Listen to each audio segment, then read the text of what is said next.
참 성경이라고 하는 것은 그때그때 주어지는 은혜가 남다르다 생각을 합니다. 이번에 고린도전서를 쭉 이렇게 보면서 오늘 15장 중간까지 보았는데요. 하나님께서 이렇게 우리에게 원하고 계시구나, 하나님은 이러한 분이시구나, 한 번 더 바울을 통해서 고린도 교회에 보낸 편지 그 구절 가운데서 깨닫게 되는데, 그러한 하나님의 말씀 중 오늘 본문은 조금 우리가 오해하고 있는 본문이 아닌가 싶어서 이 본문을 여러분과 같이 나눠보려고 그러는 겁니다. 하나님께서 우리의 단점, 약점, 우리의 부족, 이런 사람들을 쓰신다라는 것이 아니고요, 이것이 하나님의 은혜를 받을 수 있는 통로가 될 수 있다. 혹여 그런 사람들이 있거들랑 그것 때문에 좌절하고 낙심하고 또 왜소해지지 말고 그것을 하나님께 내어놓음으로 인하여 주의 은혜를 받아라, 이런 말씀이 된단 말씀이죠. 너나 할 것 없이 우리는 살아가면서 다 나름대로의 약점들이 있지 않나 싶어요.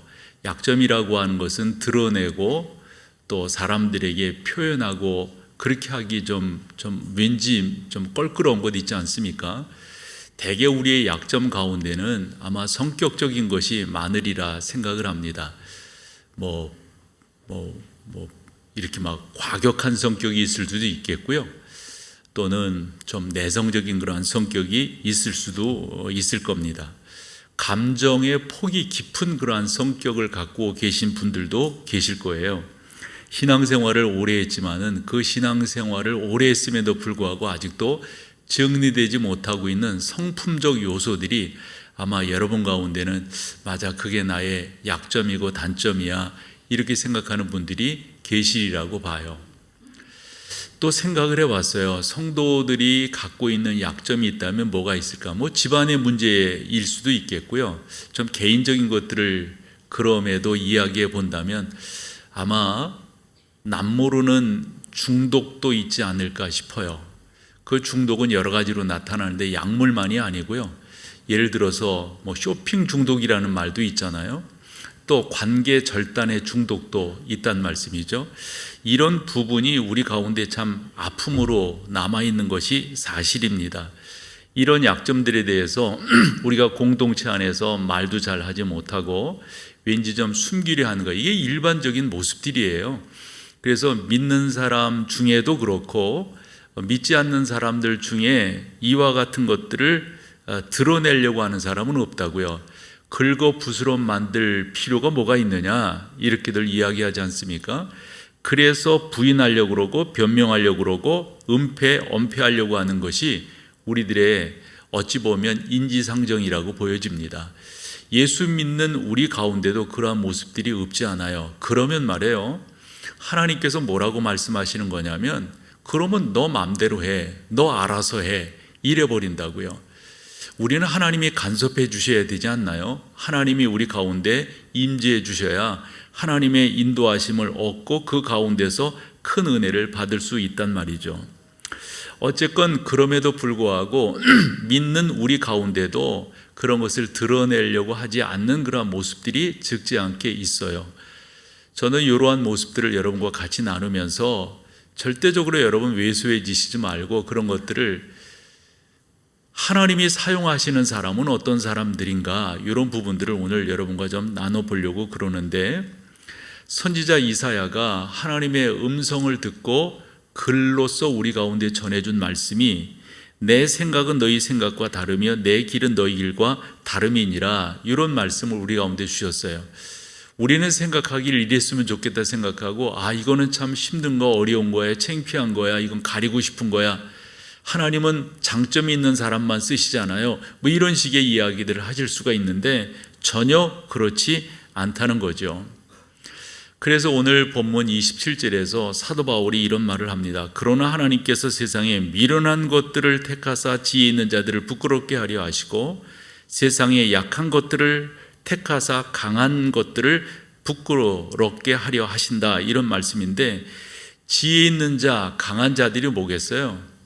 이것은 단순한 지혜, 단순한 강함이 아니라 하나님 없이도 살 수 있다라고 말하는 사람들입니다. 혹여 여러분 가운데 부족한 것이 있으신가요? 약한 것이 있으신가요? 이런 것을 통해서 우리 하나님은 하나님의 하나님 되심을 여러분 가운데 드러내시기를 기뻐하신다 하는 거죠. 하나님의 능력이 우리 가운데 필요한 거죠. 우리가 가지고 있는 어떠한 소양들이 하나님의 손에 필요한 것이 아니라 하는 겁니다. 예를 하나 들어본다면 사사기에 나오는 삼손을 여러분들이 기억하시는데요. 삼손이 쓰임받았던 이유가 어디 있습니까? 그가 대단한 사람이어서, 그가 힘이 센 사람이어서, 사실 우리가 성경을 잘못 보고 있는 거죠. 삼손이 그렇게 했다고 그래가지고 우리는 생각하기로 그는 이 팔레스타인의 람보야 이런 식으로 생각하기가 쉬운데, 절대 여러분 삼손이 그런 사람이 아니라는 거 여러분들이 아셔야 돼요. 왜냐하면 성경에 보면 블레셋 사람들이 삼손이 힘이 센 것에 대해서 그 힘이 어디서 나오는지 몰라서 알아보려고 얼마나 백방 노력을 합니까? 그래서 여자를 어떻게 해가지고 삼손이 어디서 힘이 나오는가 이걸 물어보게 되잖아요. 예를 들어 그의 근육에서 나왔다면 그 물어볼 이유가 없잖아요. 그가 남다르게 힘이 센 사람이었다면 그 물어볼 이유가 없잖아요. 사실 삼손이 머리가 길어가지고 그 머리에서 힘이 나오는 것은 사실 아닌 거죠. 너무 신비해서 블레셋 사람들이 그 힘이 어디서 나오는가 물어보는 것을 우리가 볼 수가 있는데, 결국은 그로부터 힘이 나온 것이 아니라 하나님의 영이 함께할 때 힘이 나온 거예요. 하나님의 영이 떠나게 되니까 뭐예요, 여러분? 꼼짝 못하잖아요. 그러니까 중요한 것은 우리가 하나님의 손에 붙들리는 것이 중요한 거지, 나는 왜 이럴까? 이런 거 소용없다니까요. 아무리 여러분들 가운데 자랑할 만한 것이 많다 할지라도 죄송하지만 하나님의 손에 붙들려야 그것이 존귀한 것이고 귀한 것이죠. 아무리 여러분들이 연약하다 할지라도 하나님의 손에 붙들리시기만 한다면 그건 정말 복된 거예요. 우리가 그와 같은 귀한 말씀들을 함께 나눠보자 하는 겁니다. 스가랴는 이런 표현을 했어요. 이는 힘으로도 되지 아니하며 능으로도 되지 아니하고 오직 나의 신으로 된다라고 말씀이죠. 세상은 뭐예요? 자꾸 힘을 자랑하잖아요. 세상은 자꾸 자기의 능력을 자랑하잖아요. 성경은 그렇게 하지 말고 혹여 너 가운데 그런 것들이 없다 할지라도 전능하신 하나님 여호와를 의지해라, 이렇게 말씀하고 계신 것을 우리가 알 수가 있습니다. 그래서 사도 바울은 고린도 후서 4장 7절에서 우리가 이 보배를 질그릇에 가졌다. 이 질그릇이라고 하는 것은 우리 인간을 상징하는 또 하나의 어떤 은유적 표현인 것이죠. 질그릇, 지금이야 본차이나 이런 좋은 그릇들이 나와서 예전과 같지 않지만 우리 어릴 때만 보더라도 사발 가운데 우리가 흔히 이빨이 나갔다 이런 표현들 쓰잖아요. 깨어지고 이런 게 얼마나 많았어요. 질그릇이라고 하는 것은 연약함의 대명사라고요. 바울의 표현은 뭐냐면 우리가 그런 거라는 거예요. 그런데 중요한 것은 그 질그릇에 무엇을 담았느냐. 바울의 표현을 그대로 보면은 보배를 담았다 이거예요. 어느 대학에서 교목으로 활동하던 한 목사님이 한 10년 정도 지방대학이에요. 근데 그분이 그 대학에서 교목으로 있으면서 학내 분규가 많았었나 봐요, 그 학교에. 그런데 예수 믿는 학생들도 그 학내 분규에 동참해서 이것도 하고 저것도 하고 한단 말이에요. 그런 학생들을 향해서 이 교목이신 이 목사님이 이런 질문을 던졌어요. 참 여러분 한번 이런 생각을 해보세요. 여기에 금으로 만든 하나의 단지가 있는데 그 금으로 만든 단지라 할지라도 그 안에 무엇을 담았느냐에 따라서 불려지는 게 다르다. 만약 아무리 금으로 만든 단지지만 그 안에다가 된장을 담으면 뭐가 되겠느냐, 이런 식의 이야기예요. 그러니까 여러분들의 입장, 여러분들의 처지, 여러분들이 그래서 데모도 하고 이러는데, 여러분 예수 믿는 학생들은 그렇게 하지 말고 이러한 때 여러분 가운데 예수를 담으시라고, 여러분 복음을 담으시라고, 그래서 여러분들이 귀하게 활동하시면 훨씬 더 좋지 않겠느냐, 이런 말씀을 해 주셨어요. 그렇게 중요한 것은 여러분들의 약점이 있고 단점이 있고 여러분들의 아킬레스건이 있다 할지라도 그런 부분들을 하나님 앞에 그대로 올려드리면 여러분들이 존귀하게 쓰임을 받게 된다 하는 거죠. 그래서 오늘 저는 세 가지로 여러분들에게 말씀을 드리면서 이렇게 우리가 나아가면 하나님의 좋은 그릇이 될 수 있다. 바울이 디모데에게 어느 집에는 금그릇도 있고 은그릇도 있고 나무그릇, 돌그릇도 있는데 주인이 어떤 그릇을 쓰시겠느냐? 깨끗한 그릇이라고 하는 거 여러분 아시죠? 중요한 것은 하나님의 손에 들려지게끔 우리가 준비하고 그렇게끔 나아가는 게 무엇보다도 중요한데, 오늘 여러분 제가 말씀드리는 이러한 모습으로 여러분들이 나가셨으면 좋겠어요. 그 첫 번째는 하나님 앞에 진솔 하셨으면 좋겠어요. 하나님, 저 이런 아픔이 있어요. 하나님, 저 이렇게 여러분들이 하나님 앞에 진솔하게 내 자신을 그냥 인정하며 나가면 되는 거예요. 여러분, 하나님이 전능한 분이시잖아요. 여러분들의 모든 것들을 다 책임지시고 인도하시고 여러분들을 사랑하시는 그러한 하나님이시지 않습니까? 그 하나님 앞에 감출 게 뭐가 있어요? 그 하나님 앞에 숨길 게 뭐가 있냐고요? 그냥 진솔하게 하나님 앞에 나아가세요. 하나님, 저 이런 부분이 있어요. 하나님, 저 이런 부분이 있어요. 주님은 저를 아시잖아요. 주님 저를 아시잖아요. 여러분들이 그렇게 나아가시는 게 무엇보다도 중요합니다. 저 학생 때 많이 불렀던 찬양 가운데 나는 비록 약하나 주는 강하시다. 나는 비록 약하나 주 예수는 강하다. 이런 찬양들 많이 했었거든요. 나는 약하지만 우리 주님은 강하시다고요. 우리 주님은 능력의 하나님이시란 말씀이죠. 그러므로 여러분들이 먼저 하셔야 될 것은 하나님 앞에 진솔하게 나가시는 거예요. 두 번째로는 이거 조금 어려운 것일 수도 있는데요, 이렇게 나아가시면 하나님의 임재를 여러분들이 경험하시게 될 건데 감사하시라고요. 불평거리였어요. 불만족스러웠고요. 그게 너무 싫었더랬어요. 그런데요, 그렇게 하지 말고 하나님 앞에 감사하시라고요. 아마 여러분 가운데는 수긍을 못 하시는 분도 계실지 모르겠는데 이것을 경험한 분이 사도 바울이에요. 그래서 사도 바울이 자기의 그런 연약함, 자기의 약함들, 예수 그리스도를 모르기 전에는 그런 것들이 자랑거리였었는데 예수 그리스도를 옳게 만나고 난 다음에 자기의 부족함이 보이는 거예요. 이 부족함을 하나님 앞에 고스란히 아뢰이면서 그것으로 인하여 하나님 앞에 감사하는 사도 바울인 것을 만날 수가 있는데, 성경을 같이 보죠. 고린도후서 12장 9절입니다. 같이 읽어보세요. 나에게 이르시기를 내 은혜가 내게 족하도다. 이는 내 능력이 약한 데서 온전하여짐이라 하신지라. 그러므로 도리어 어찌한다고요? 크게 기뻐함으로 나의 여러 약한 것들에 대하여 왜 이렇게 하면 결과가 어떠할지를 이 바울이 분명히 믿었기 때문에 이는 그리스도의 능력이 내게 머물게 하려 하심이라.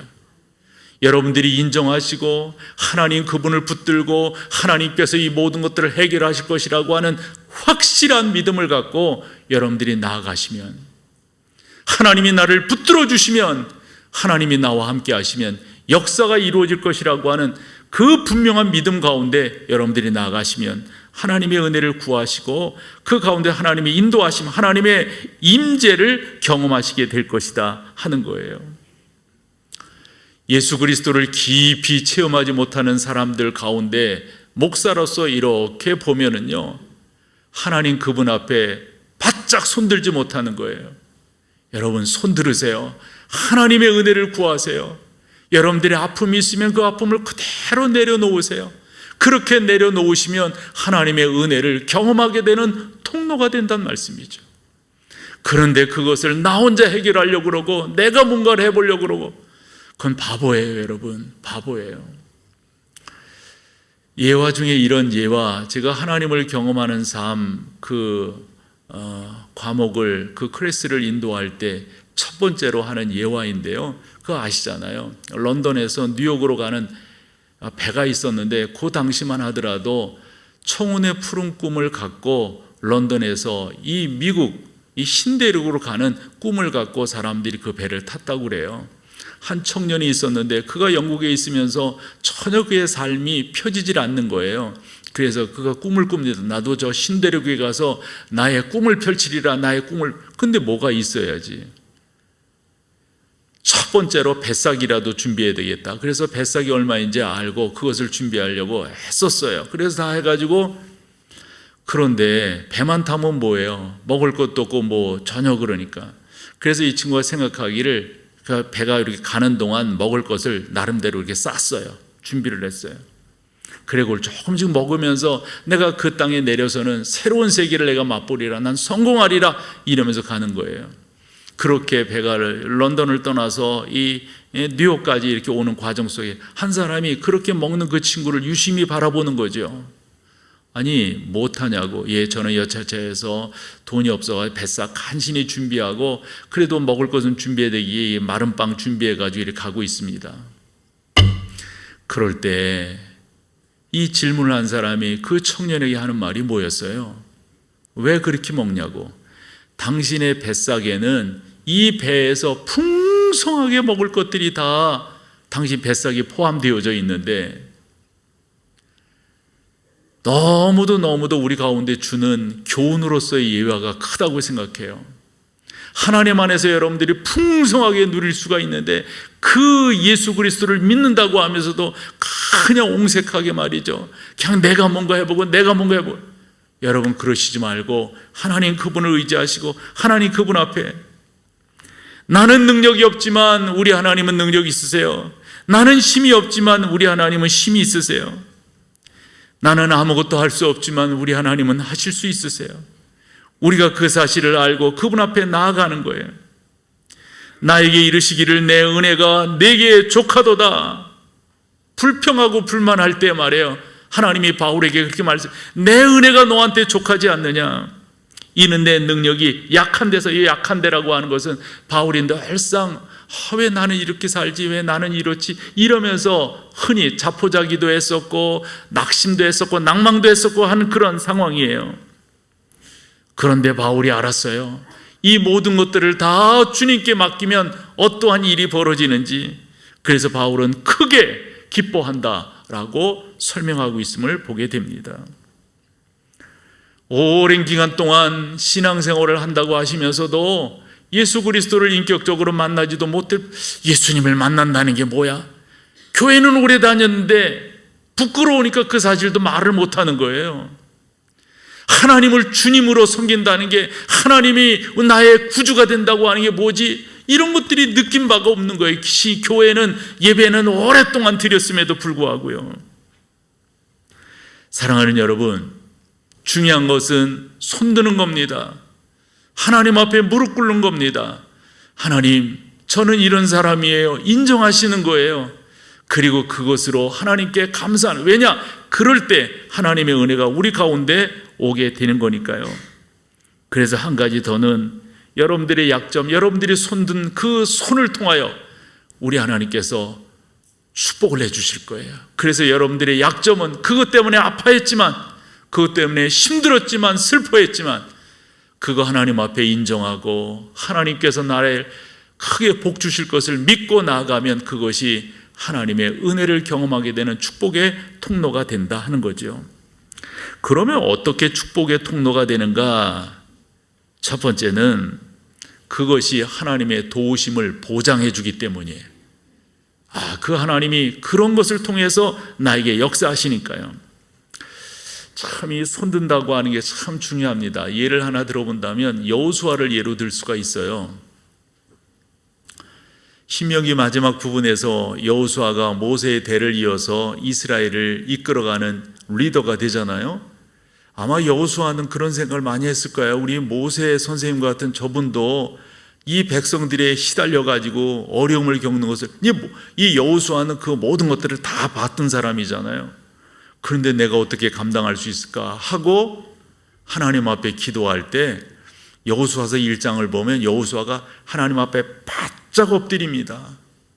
하나님 저를 도와주세요. 그럴 때 하나님께서 여호수아를 도우시겠다고 한 게 여호수아서 1장인데 그 중에 몇 절을 여러분과 같이 좀 나눠보려고 그래요. 먼저 5절입니다. 같이 한번 읽어보시죠. 시작. 내 평생에 너를 능히 대적할 자가 없으리니 내가 모세와 함께 있었던 것 같이 너와 함께 있을 것임이니라.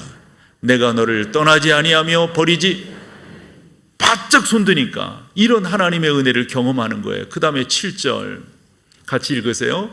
오직 강하고 극히 담대하여 나의 종 모세가 내게 명령한 그 율법을 다 지켜 행하고 우로나 좌로나 치우치지 말라. 그리하면 여러분 다 순종하면 이렇게 하나님의 은혜가 우리 가운데 임하면요, 첫 번째 나타나는 게 그분을 기뻐하는 거예요. 그래서 그분, 우리가 언젠가 야고보서도 살펴봤잖아요. 기뻐하고 그 명령을 즐거워하는 거예요. 그거 무겁지 않아요. 여호수아에게 이렇게 하고 여호수아가 그렇게 하겠다고 결심을 해요. 그 다음에 한 절 더 9절입니다. 같이 읽어보죠. 시작. 내가 내게 명령한 것이 아니냐. 강하고 담대하라. 두려워하지 말며 놀라지 말라. 내가 어디로 가든지 내 하나님이 여호와가 너와 함께 하느니라 하시니라. 아멘. 어찌할 때 여러분 하나님이 함께 하시는 것을 경험할 수가 있습니까? 그 하나님 앞에 엎드릴 때. 누가 엎드렸어요? 나는 부족해요. 하나님, 나는 연약해요. 하나님 붙들어 주셔야 돼요. 하나님이 함께 해 주셔야 돼요. 여호수아가, 우리가 이거 여호수아서를 이렇게 쭉 보면 요단강을 건너는 것도 그렇고 여리고도 그렇고, 여러분 하나님 그 임재를 경험하는 게 얼마나 많은지 몰라요. 조심스러운 말이지만 저도 목회를 해오면서 하나님이 이렇게 만지시고 이렇게 붙드시고 이렇게 도우시고 저렇게, 그러니까 전 교만해지지 않는 거예요. 왜요? 하나님이 하셨으니까. 여러분들에게 말씀드리잖아요. 목회에는 성공이 없다고요. 누가 나한테 그런 이야기하면 그런 소리 하지 말라고. 성공이 어디 있냐고. 다 하나님께서 하신 건데, 여러분들이 그 하나님을 경험하시게 되리라고 생각해요. 바울은 이런 표현도 했어요. 그러므로 내가 그리스도를 위하여 약한 것들과 능욕과 궁핍과 박해와 공고를 어찌한다고요? 기뻐한대요. 이건 사실 부끄러워서 감춰야 되는 건데, 이거 기뻐한대요. 왜요? 내가 그 약함 가운데서 하나님이 얼마나 강하신 분인가 하는 것들을 경험할 수 있기 때문에 그렇다 하는 겁니다. 저는 여러분들이 그러시기를 바라요. 여러분, 나에게 약점이 있다, 나에게 단점이 있다고, 내가 부족하다고 느끼는 것은 너무 감사한 일이에요. 그래서 두 번째로는, 그게 감사한 이유는 교만하지 않기 때문에. 교만을 막아내요. 그게 교만은 하나님 없이도 살 수 있다고 하는 인간의 죄악된 본성이에요. 하나님 없이 살 수 있는 사람이 누가 있어요? 하나님이 붙들어주지 아니하시면 누가 옴짝달싹 할 수 있단 말입니까?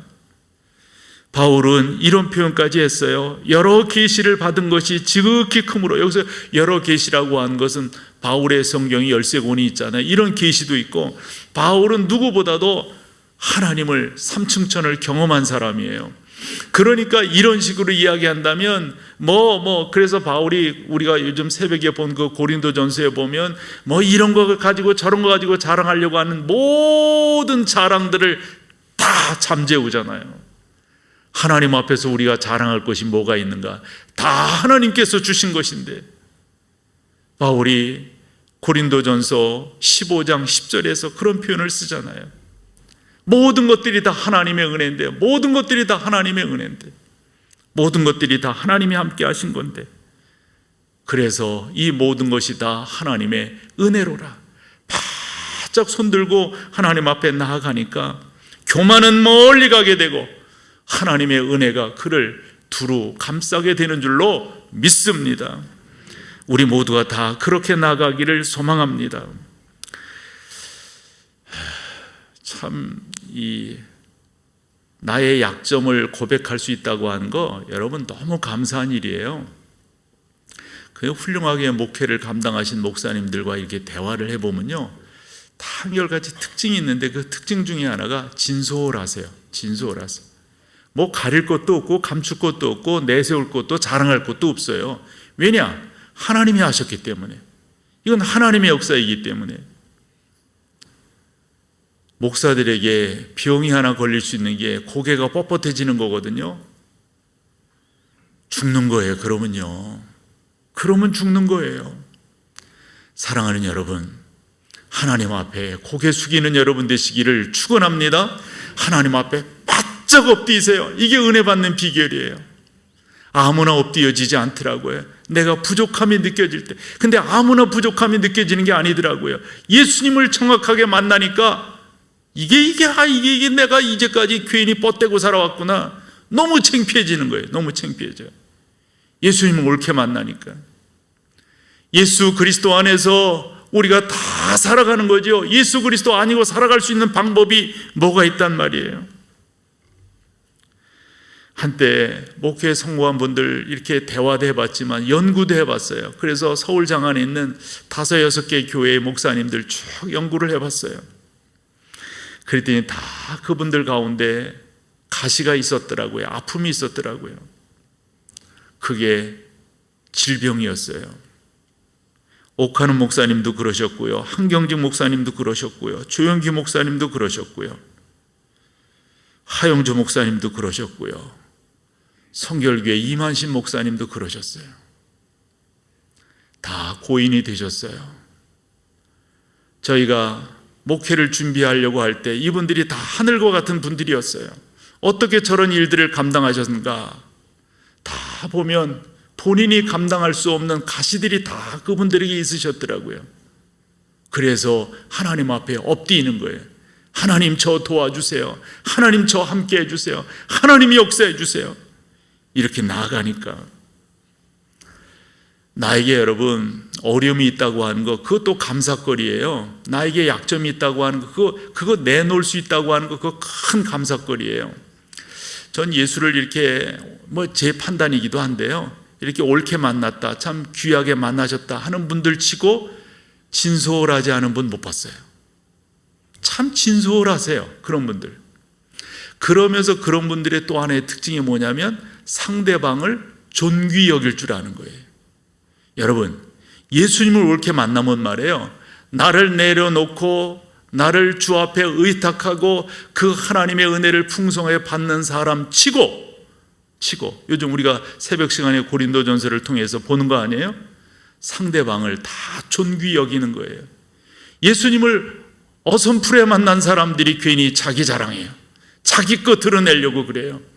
예수님을 옳게 만난 하나님의 사람들은 다 겸손해요. 다 겸손해요.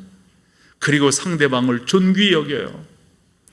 난 요즘에 고린도전서를 새벽에 보면서 한 번 더 깨닫는 게 그런 거예요. 예수 그리스도의 은혜를 받은 사람, 신앙생활을 제대로 하는 사람은 뭡니까? 상대방을 유익하게 하는 거예요. 나 때문에 다른 사람이 덕을 보는 거예요.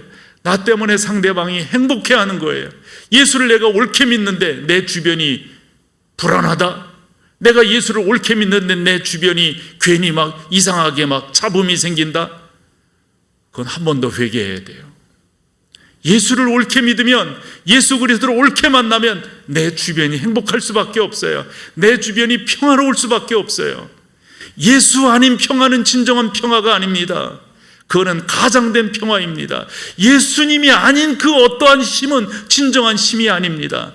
그건 억압이고 통제이고 억누르는 것입니다. 그러면서 평화라고 이야기합니다. 예수님의 평화는 그것이 아닙니다. 희생입니다. 예수님의 평화는 그것이 아닙니다. 당신을 내어주시는 겁니다. 우리가 그런 신앙생활을 해야 되겠습니다. 하나님은 나의 약점을 통하여 내가 손을 들 때 우리 하나님이 역사하시는 하나님이라고 하는 것 아마 여러분들도 경험하셨을 거예요. 저도 이제껏 목회해 오면서 하나님이 언제 귀하게 역사하시는가 보면은 제가 더 하나님 앞에 엎드릴 때예요. 하나님이 목회하시는 거죠. 제가 뭐 하는 게 뭐가 있어요? 이건 하나님이 하시는 거죠. 저는 끝까지 저에게 주어진 시간 동안 이 고백을 하며 살아갈 거예요. 우리 교회는 우리 주님이 목회하시는 거지 제가 뭐를 한단 말이에요? 그저 저는 주의 일에 그저 조금 보탤 뿐이에요. 보탤 뿐. 우리 주님이 시키신 거 조금 할 뿐이에요. 마치 농부처럼 말이죠. 마치 그 포도원의 일꾼처럼 말이죠. 주님 명령하신 거 거둘 뿐이에요. 이 모든 것들은 다 주님이 하시는 거예요. 사랑하는 여러분, 여러분들이 자꾸 주님 바라보셔야 됩니다. 자꾸 주님 의지하셔야 됩니다. 그분만이 나의 모든 것의 근원이라고 하는 고백을 하셔야 됩니다. 고린도후서 1장 4절 읽고 마칠게요. 같이 한번 읽어보세요. 시작. 우리의 모든 환난 중에서 우리를 위로하사 우리로 하여금 하나님께 받은 위로로서 모든 환난 중에 있는 자들을 능히, 뭔 말인지 여러분 아시죠? 여러분 때문에 여러분 옆에 있는 사람들이 행복해야 돼요. 이게 지혜 있는 사람이에요. 이게 똑똑한 사람이에요. 이게 힘 있는 사람이에요. 좀 안다고, 좀 뭐 했다고 오늘 우리가 읽은 본문처럼 말이에요. 절대 그런 사람 하나님이 쓰시지 않아요. 하나님 앞에서는 겸손한 거예요. 모든 것들이 다 하나님께로부터 왔으니 하나님께로 올려드립니다. 요 믿음으로. 그래서 여러분 진솔하세요. 인정할 거 하나님 앞에, 그 하나님 앞에 감출 게 뭐가 있어요? 나보다 나를 더 잘 아시는 그 하나님 앞에 여러분들이 그런 자세로 나가면 여러분들도 행복하고 여러분의 가정도 여러분들의 교회도 얼마나 잘 세워지겠어요. 어쨌건 목사인 저도 겸손하게 남은 시간 목회를 할 터이니까요, 여러분들도 그렇게 하나님 앞에 서셔야 됩니다. 그래서 교회가 잘 세워지고 나 때문에 다른 사람이 행복하고, 요즘에 그냥 이렇게 제가 뭐 조크 그런 걸 잘 못하잖아요. 그냥 딱딱하기만 하고. 그런데 뭔 말을 조그만 것만 했는데도 사람들이 웃어주고, 아마 웃겨서 웃는 게 아니라고 봐. 나를 불쌍히 여겨가지고 이렇게 웃어주는 거라고 봐요. 왜 그렇게 심각하게 크게 웃어요? 나는 그렇게 생각해요. 난 그렇게 생각해요. 아까도 우리 그 찬양대리 만날 때도 그건 내 마음이거든요. 그냥 여러분들이 호호하하 되니까 얼마나 나도 행복한지. 옆 사람에게 행복하지, 그러지 맙시다. 되게 어색. 나도 이게 참 이게 뻣뻣한 거 빨리 이게 숨을 죽여야 되는데, 어쨌든 우리 잘 믿어요. 잘 믿고 우리 하나님 기쁘시게 하고 내 옆에 있는 사람들 행복하게 하고. 신앙생활 다른 거 없어요. 그냥 애들이 아버지 무서워하는 그 아버지는 진짜 많이 회개해야 돼. 애들이 자꾸 아버지 좋아하고 엄마 좋아하고 막 이래야지. 예수 믿는 아버지가 그래서 좋은 거지. 자꾸 그렇게 하셔서 여러분, 자꾸 여러분 주변에 행복하게끔 내가 이게 숨죽이면 되는 거예요. 다 자리에 일어나셔서